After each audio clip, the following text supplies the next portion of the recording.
Thank you very much. Everybody can hear me? Okay. So, to me, my name is Kevin. I'm a senior system engineer at AD/IT Systems. If you want to follow me on Twitter, Mastodon, or mail me for some reason, I don't know, feel free. I may answer depending on the question. The roadmap for today, for this talk. First, we need to define what is a private cloud. Then, how does one build it? What are the pros and cons of building a cloud versus going to AWS, Azure, Google, whatever? What's with monitoring? How do you do it? And what kind of difficulties are you facing when building a cloud?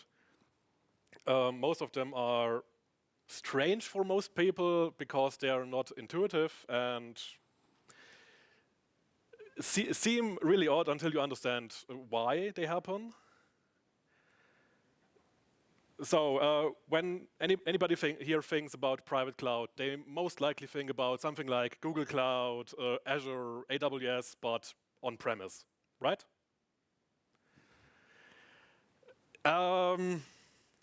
That's not true. Building a private cloud on that scale is nearly impossible. The services they provide are impossible to replicate with a small team of, let's say, 20 people. You just can't do it. What a private cloud basically is KVM on steroids, with loads of services in the background that are doing things. Lots of infrastructure automation like Peaks eBoot,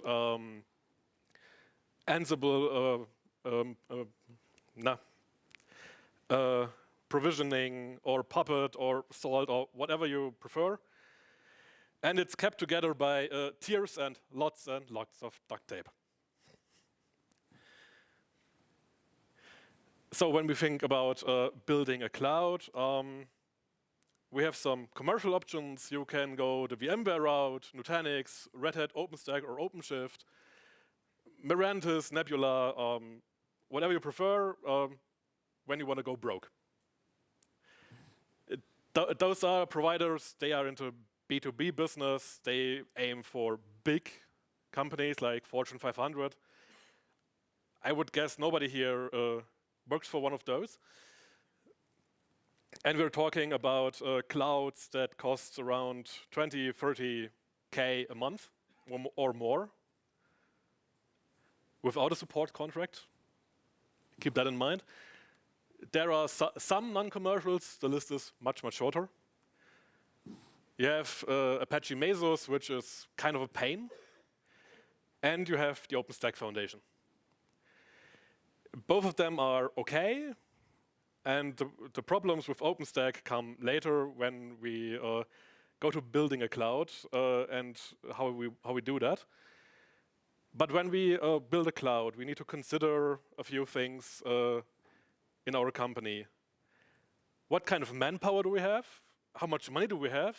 What about the time? The knowledge we have, and what scale do we want to go? For example, my company is really, really small.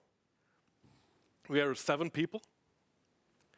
And we've got basically minimal manpower, like 1 person, maybe. Money is kind of time, yep, got that. Knowledge, yep. And our scale is, let's say, 5, 7 servers for cloud infrastructure, so easy. For your companies, I don't know, anybody with 500 or more people in the IT department? No one. 100 or more? Okay. For those people, manpower wouldn't be an issue. Just take 20 people from random departments like, I don't know, Exchange, Microsoft. Nobody needs those things. And chuck them in the deep end. Then it gets easier, but it's not easy. When we build a cloud and go with OpenStack, OpenStack is nice for those reasons. We've got software-defined networking. That's one thing most other products lack.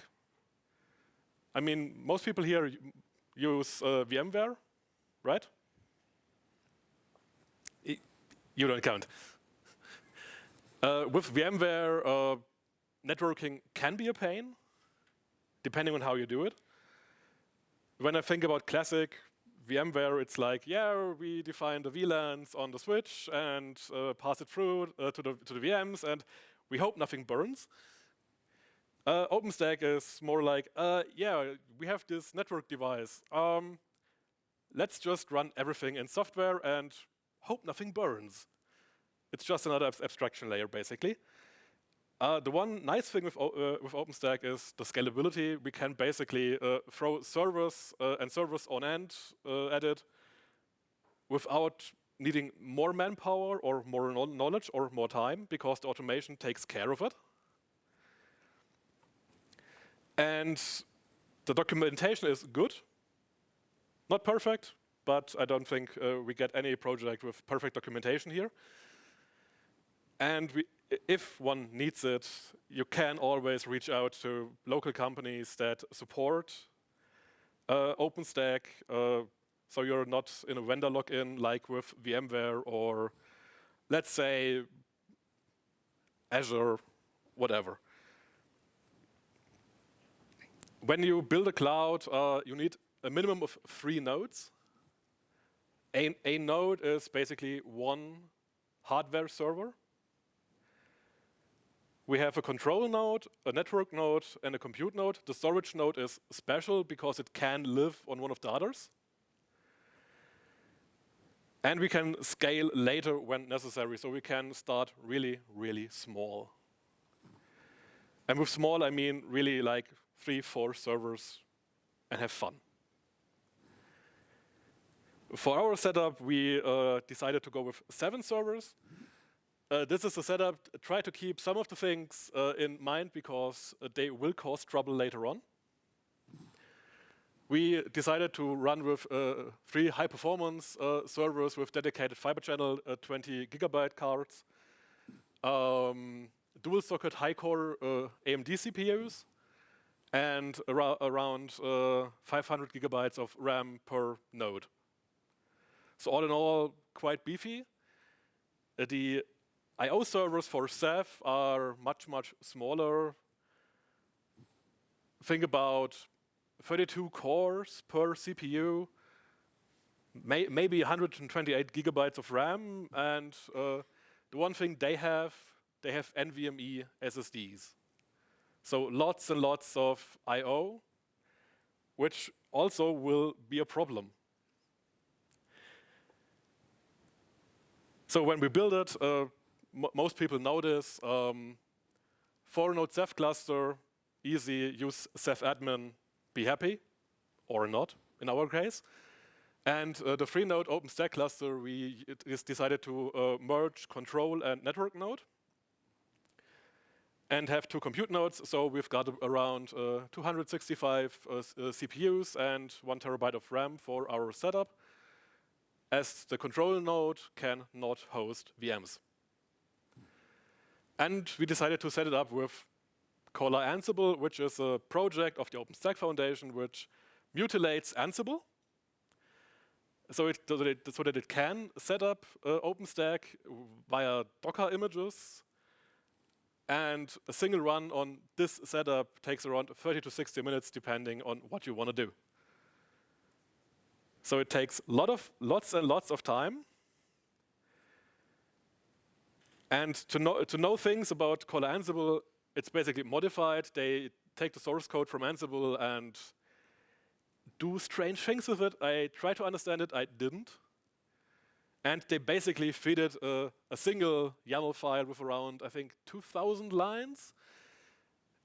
And it's a pain, because most of the changes you can do are undocumented, and, well, it tends to explode when you do the things in the wrong order.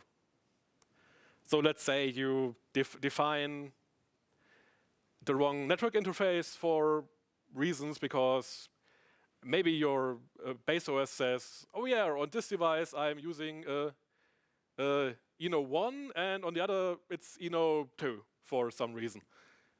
And Collar says, yeah, our network interface has to be always this one.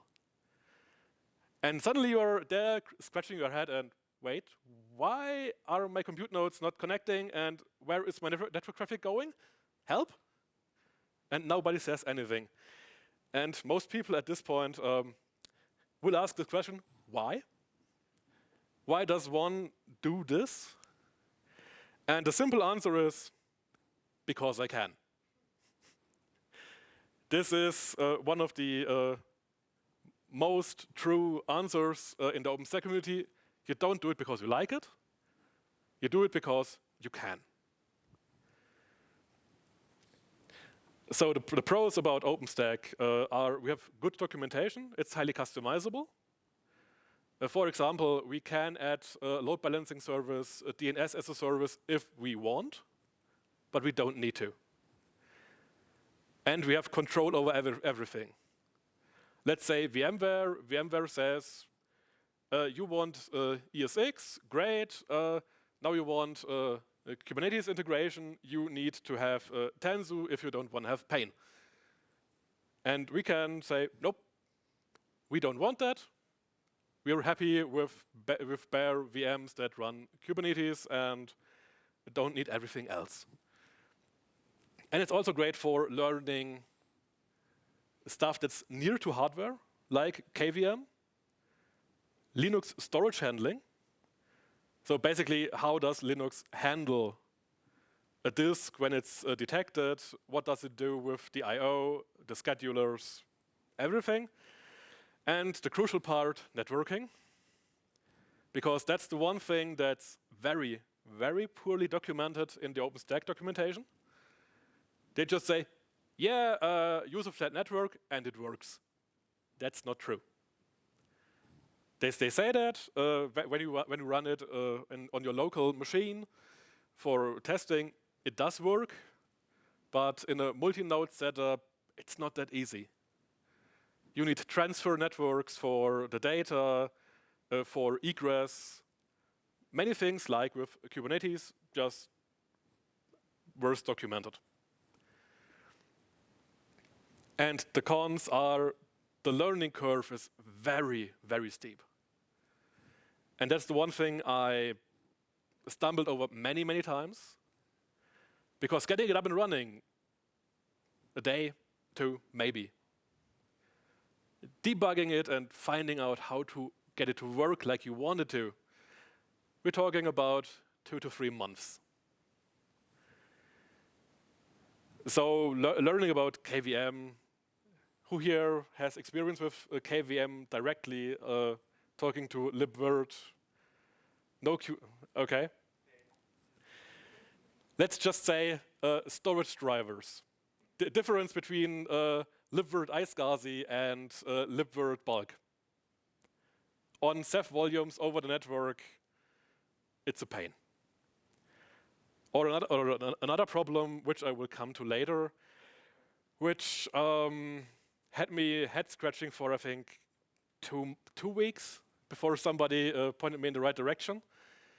The networking step of OpenStack is horrible. They have things that are intuitive, and then they break. For no reason, you get a strange HTTP call in your logs, and that's it. No reason, just error code 500, I'm out. And the integration in existing environments, for example, if you have a running Ceph, they can get really, really problematic because OpenStack expects certain pools, certain sizes, certain performances, else it will not work.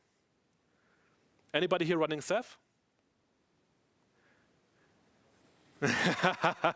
Okay. For those running Ceph, when an application says to you, run a pool with replica 1, what do you say? Exactly, nope. Not going to do that. That's stupid. OpenStack says, for top performance of the VMs, please set replica to 1. Ceph itself says, nope, I'm not going to do that. If you want to do that, there's an option in my config that you have to override the hard way, else I won't allow it. It's one of those, are you really, really sure to do this stupid thing you want to do? And then the next problem with OpenStack documentation, in most parts it's overly specific.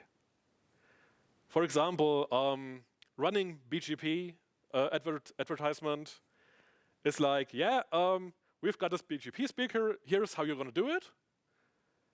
Oh, by the way, the scheduling part, oops, forgot it. Not there, doesn't work. And the part about BGP, they explain every single option they have that you don't even need. Just to then skip the crucial part about how can I get this out there without having to check all the network documentation, which is about, I think, 200 sites. And yeah, it takes a very long time to build an MVP. It took me around 3.5 months. With basically full-time, I think, 60 to 80 hours a month.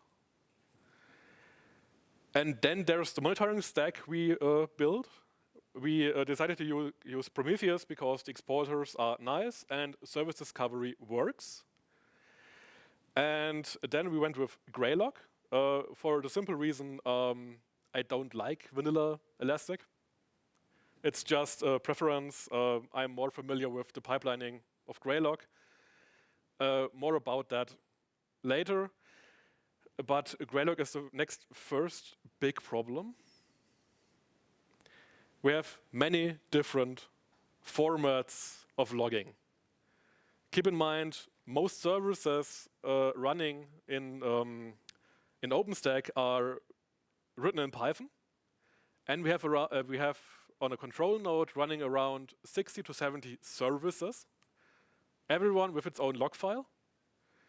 And we have around 50 different formats. Have fun writing patterns to get the data out.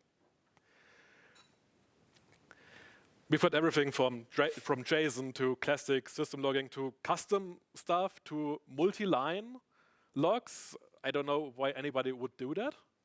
Please help. Yeah, sure. And when you check the logs, you can see interesting things that are nowhere in the documentation. And this is an example. These are logs from the placement service, which decides where do you place your VMs in the cluster. And they're interesting for one reason. And I'm going to make it bigger because that is hard to read. When we check it, the second line, we have something that starts with REQ. That's a request tracing ID. Nowhere in all of the OpenStack documentation do they tell you you have tracing. The first 3 IDs are for tracing from start to finish. And they are very, very helpful. The other parts, let's just say, are interesting for building dashboards. Where are my requests coming from? Where are they going? Error code handling, whatever. And to split it up, we have a time, we have a log level, we have an origin, HTTP method, URL, status, the original request ID, the other identifiers, and some random data. I don't know, I have never found why there is a default. It's just there.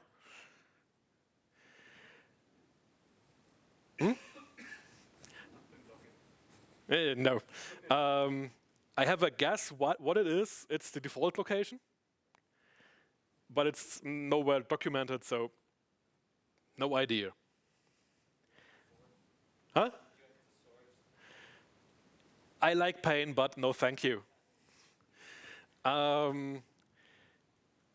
Now the difficulties we ran into are three that are the most painful. And some people will maybe know exactly why this is happening. Most won't. The first thing, we had a slow interface and API. It was bad enough to time out,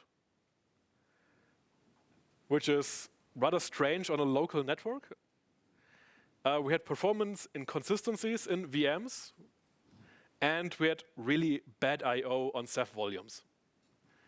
And the people here running Ceph will know what I mean when I say I have around 300 write operations per second at best. But starting with the slow interface and API, we had long loading times. I'm talking about 2.5 minutes to a browser timeout. And sometimes timeouts on interface or API, like Terraform calls, and they just timed out. I never had it before. So first questions, why is this happening and how do we resolve it? The first step was difficult because the first thing, how do services in OpenStack work? As most people here have maybe toyed with OpenStack but never looked closely, they will not know it. And then which way do my requests take? The first thing, how requests in OpenStack work is basically simple. You get your service. When your request enters there, the service calls the authorization service, which is another service, which answers with your authorization, which then triggers the database query for the data you are allowed to query, which is then returned from the database, and then you get your answer. Anybody see a problem there? The problem lies with what is happening next. When you try to understand how they query each other. Let's start with the blue line first. We have our API SDK, let's say for Terraform or something you wrote yourself. By default, OpenStack with caller runs with an HA proxy, which then proxies my image creation request to the image service, which then calls the HA proxy to get from Keystone, the authorization service, an answer about my authorization, which then gets the answer, which then calls Ceph to say, hey, I would like to. One request, no problem. The problem comes with more complex requests. And this is where the fun happens. One API call to, let's say, my computing can result in 500 to 2,000 internal queries, which run via the HA proxy. One request, no problem. Now take, for example, Terraform, which does this all in parallel. HA proxy just dies. It's just too much. And if HA proxy doesn't die, your Keystone will die because each of those requests calls for authorization before answering your request. And basically that's a very big point where you are there and ask yourself, why is this there? The people that thought about Collar and OpenStack are smart. It's just that in certain setups, you have one HA proxy for everything. What they want you to do is deploy two separate HA proxies, one for external communication, one for internal. Then you can fix it. And that's basically the thing where, how do we resolve it? HA proxy for incoming requests or remove it completely. Because you can talk to OpenStack without HA proxy. It just is a pain because you basically get rid of the TLS and everything secure. So HA proxy only for incoming requests. It's minimal in impact, easy to configure. So far so good. Removing HA proxy, we lose high availability. So that's kind of bad when you lose a control node. On the other side, it's one less service to worry about. When I have 60 to 70 or more, depending on your setup, yeah. And another thing about that is the monitoring takeaways we did. We configured our Graylog to check for dropped connections in the HA proxy logs, which is not done by default, as well as query the kernel for open TCP connections and where they are going, how long they are open, and if need be, terminate them. Because that's one of the things that happens. HA proxy died because the kernel was like, I've got 60,000 open connections, bye. TCP queue full. I had that once before with a database, but never this bad. I didn't think it could happen anymore. Back then it was like Linux kernel 2.3, max connections about 16,000. And now we're much, much higher, and it just is as bad as back then if you can't scale horizontally. So throw in more HA proxies, throw in more control nodes, which is a big part of money because servers are expensive, even control nodes, which are really, really small. We're talking about 16 cores, 64 gigabyte RAMs, and a small SSD with 100 gigabyte because they don't store anything. Excuse me. Yeah. Question. If you remove the HA proxy, you don't solve the problem. You still have all those connections. That's just a loop. So Right. Right. The question was, if I remove the HA proxy, I don't solve the problem. That's right. I don't solve it, I ignore it, and throw it away. What this does, it forces the connections from the services to not go to through the HA proxy, but go directly to the corresponding services, which sheds off a few milliseconds and a little bit of load, which is enough to get it to run properly.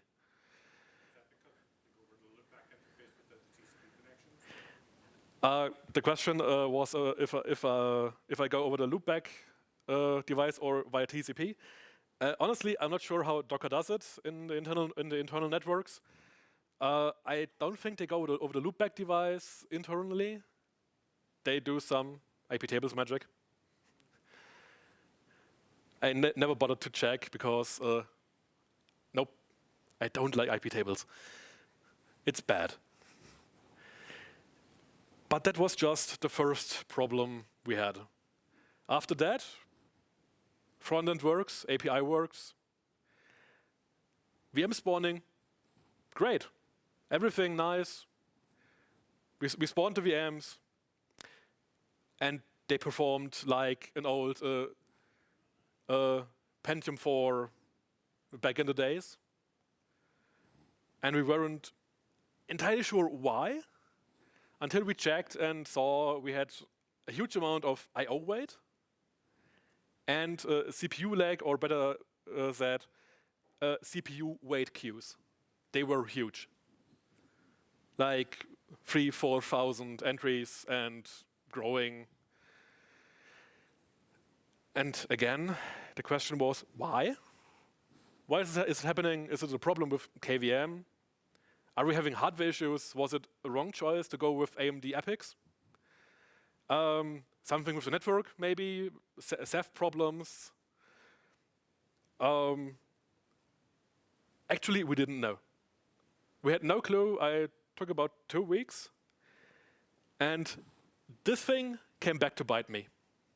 The problem is right here. It's dual sockets. And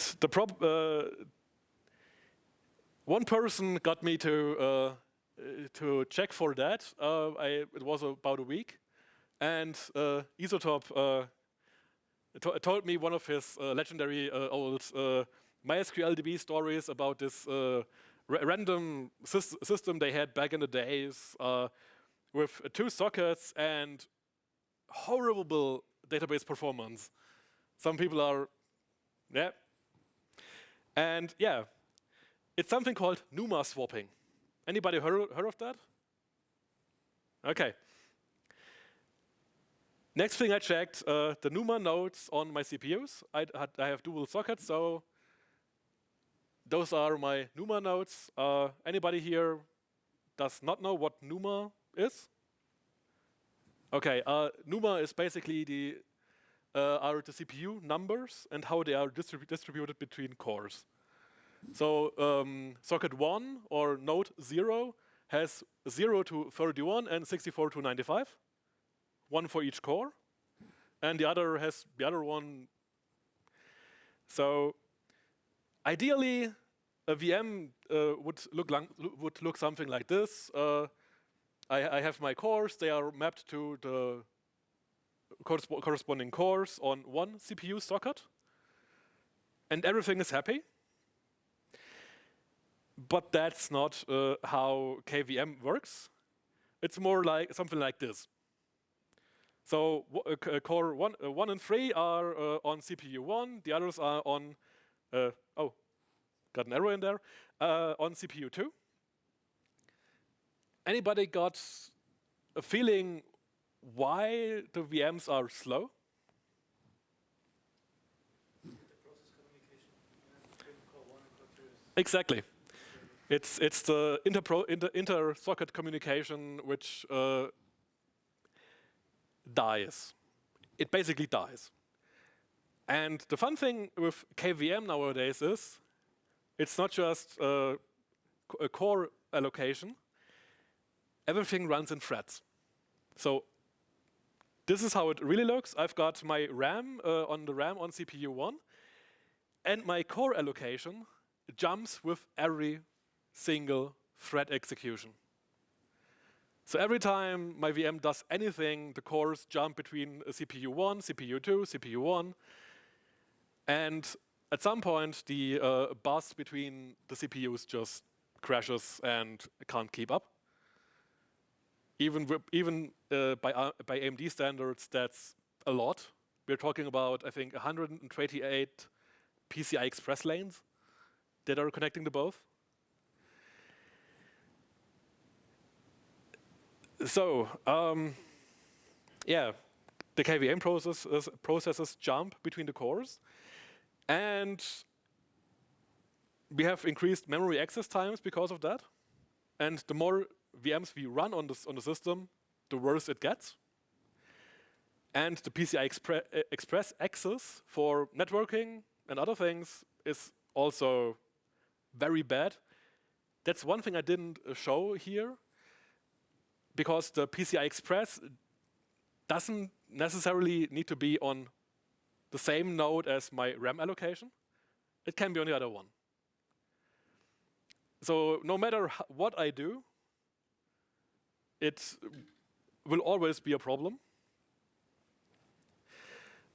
So the thing is, how do we fix this? There are 2 things, both with advantage, disadvantage.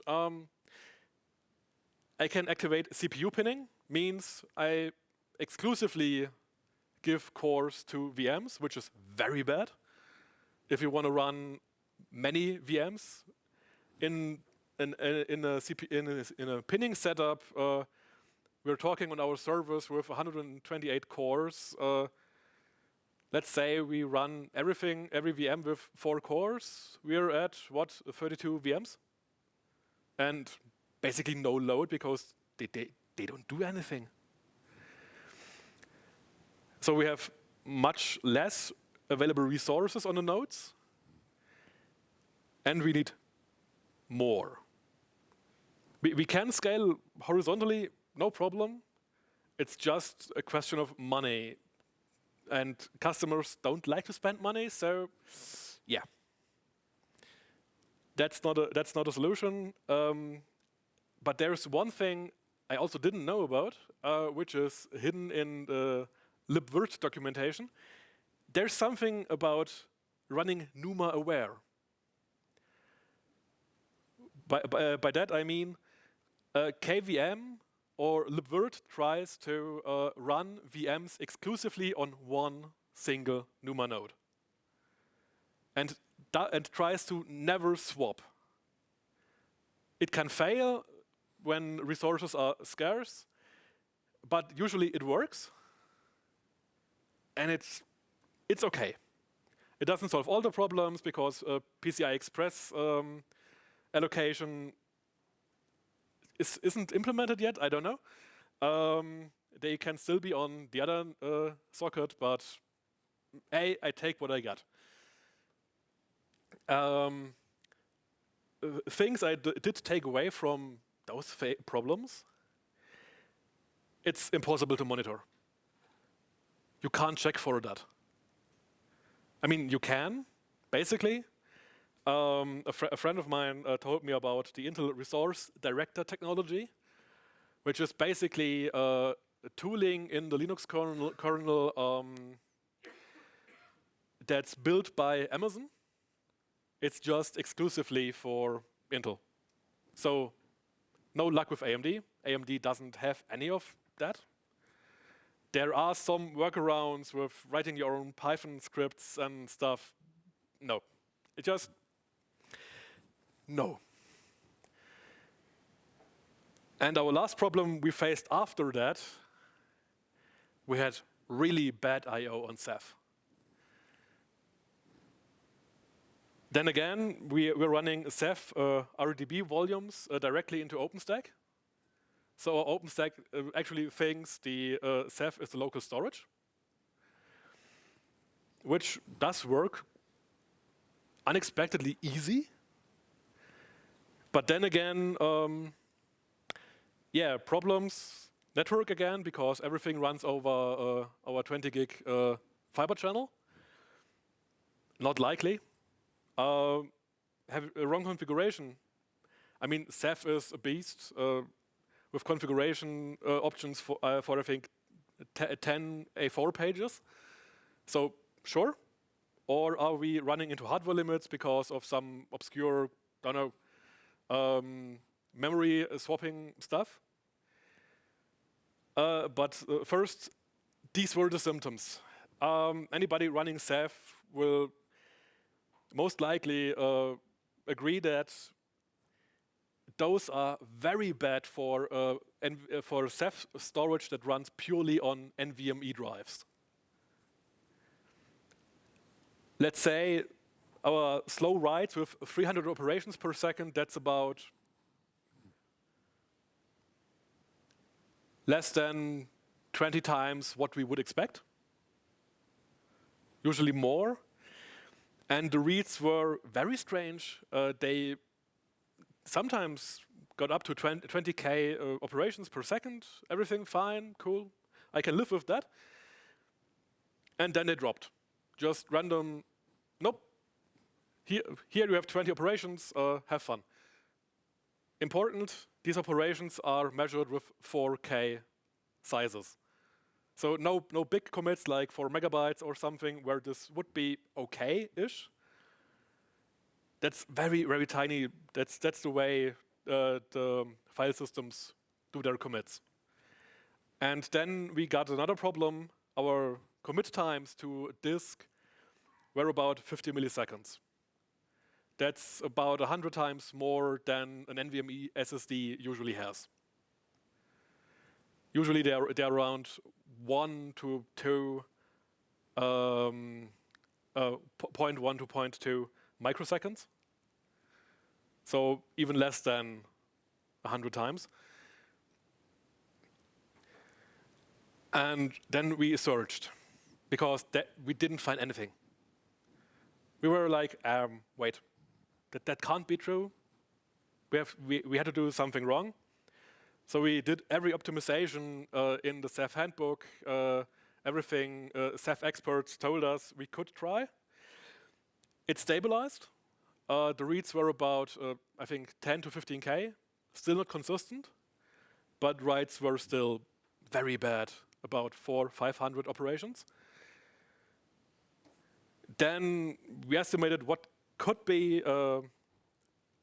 what should be our expectation for our Ceph volumes. With pure NVMEs, local storage, we are talking about at least 100K IOPS per second, and no more than 0.5 microseconds to commit to disk. So we began searching. Network, nope, worked. We made burn-in tests. We debugged our switch. Everything worked fine. We could load it to the maximum. Nothing. And Ceph was like, nope, no work to do. I'm fine, thank you. So, problem with Ceph? Maybe. But there was nothing in the documentation anymore we could try. Just some random, I've got this obscure problem, maybe it could work. But those were options we didn't feel comfortable trying because Ceph themselves said, you can try, but it will most likely break your pools.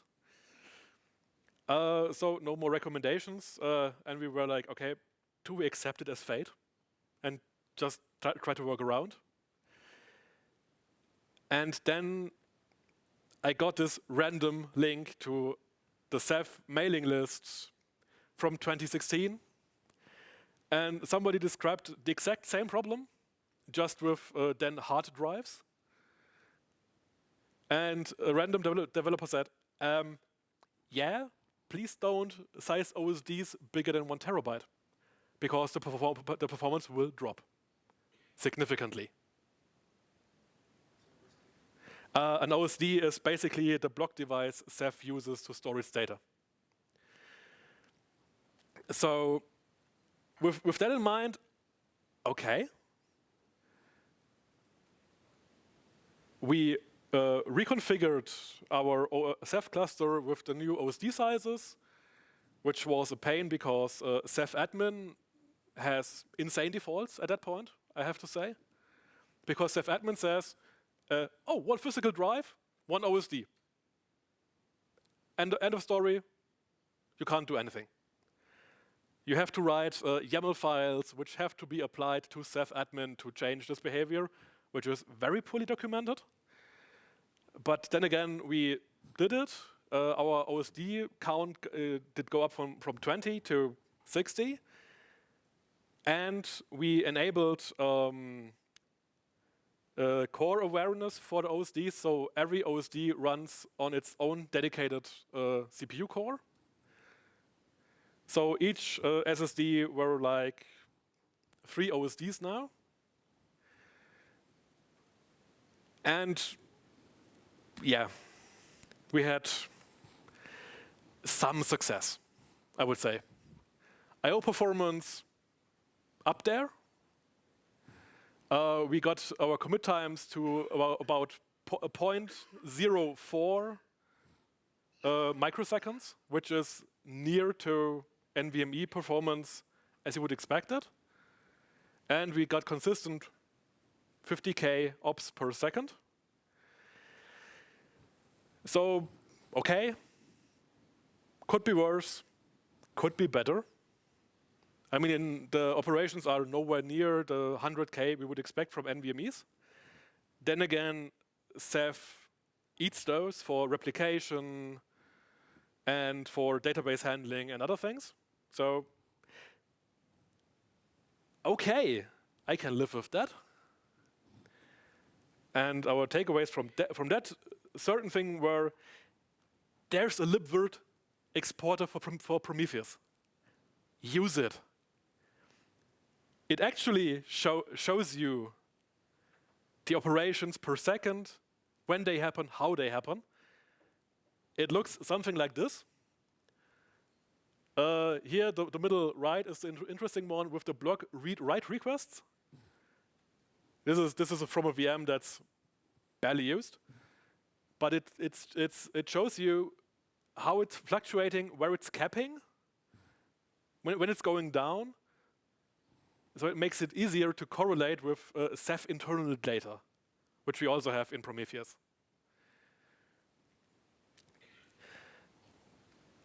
And our general takeaway from this experience of 3.5 months: use the existing tools. There are many exporters for everything OpenStack uses, from Memcache to MariaDB, MySQL, for OpenStack itself, for Ceph. Actually, Ceph has a very, very nice integration with Prometheus. Anybody used it? Doesn't seem so, which is a shame because it's very, very nice. You can break down to per image data. And everybody should visualize everything in the dashboards, because honestly, if I had that thing, when I had to debug that stuff, it would be much, much easier. Because I could see where it's happening, when it's happening, and not just guess wildly without any data to check.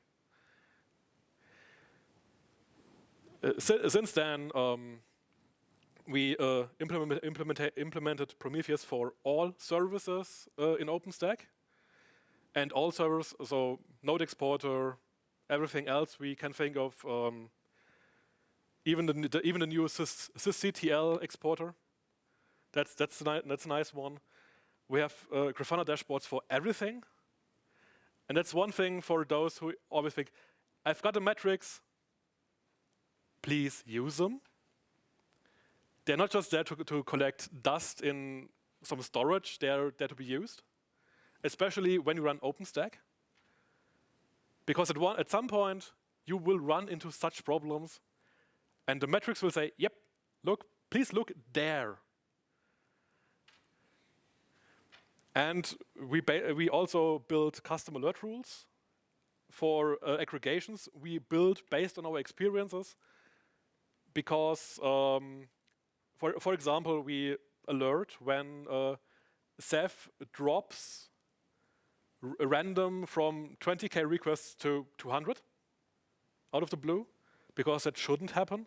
When a system has load like that, that's not expected. So we basically build a delta between the before and after and check it. So, we're good on time. Does anybody have questions?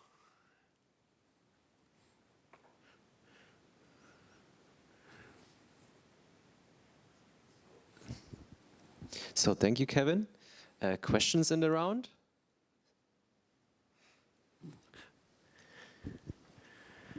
To me, it sounds like VMware is not so expensive after all. Actually, yes. It depends on what is more important to you, money or manpower. It's always a trade-off.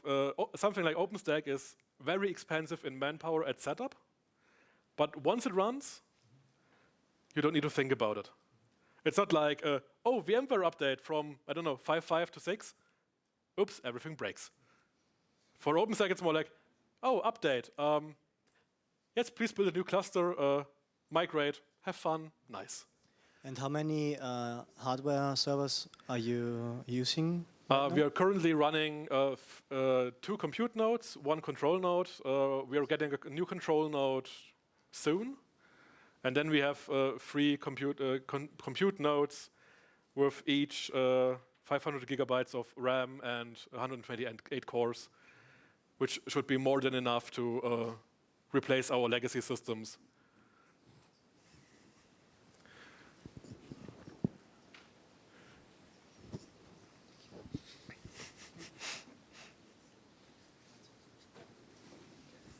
Hi. Since you already work the hard way towards, okay, this is my alerting, this is my exporter, this is my dashboard, is there a way you GitHub that? Like we have access, I'm using this exporter, and this is my dashboard, and these are my alerting rules? Actually, not right now. I wasn't sure if there were or if there was enough interest in it. If enough people are interested, I will be happy to make those available. So if nobody has any more questions, as it is getting late, I would say thank you and safe travels home for those that are leaving. Oh, okay. All good. Thanks for the great talk. Of course, you're always smarter at the end of the day. So my question would be, your conclusion in the end was monitor everything, visualize everything. Why didn't you do it earlier? It sounds like you tried to solve all the problems and then put monitoring in place. That's exactly what I did. Okay. I made the rookie mistake of, I'm going to build that, then I'm building a monitoring. I know that. Yeah. I feel you. Thanks for being so honest. Yeah. Always.